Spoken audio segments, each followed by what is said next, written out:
Gibran diduga dalam isu 1PHC, merusak citra Prabowo. Maraknya pengibaran bendera bajak laut 1PH menjelang HUT RI ke-80 menyedot perhatian publik. Aktor intelektual di balik fenomena ini turut mengemuka dalam analisa banyak kalangan. Menurut Direktur Political and Public Policy Studies, P3S Jerry Masie, tidak salah jika nama Wakil Presiden Gibran Rakabuming Raka disebut-sebut sebagai dalang. Saya curiga dan duga ada nama Gibran Rakabuming di balik isu 1PHC. Sebab dalam debat Pilpres waktu lalu ada 2 kali dia memakai logo bajak laut yang terkenal di kalangan film animasi dan buku komik Naruto. Dan kebetulan Gibran sangat mengidolakan tokoh Naruto, ucap Jerry dalam keterangannya, Senin malam, 4 Agustus 2025.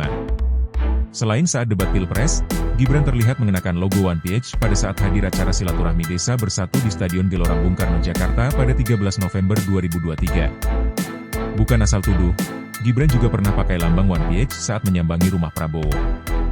Sekarang bendera berkibar di berbagai daerah, bahkan dibolehkan di Solo oleh Wali Kota Respati Ardi, jelasnya. Ini tentunya akan merusak citra Prabowo sebagai presiden. Saya dorong DPR untuk mengusut siapa dalang dan pelaku serta cukong di balik isu ini, imbuh Jerry. Download Tribun X sekarang, menghadirkan lokal menjadi Indonesia.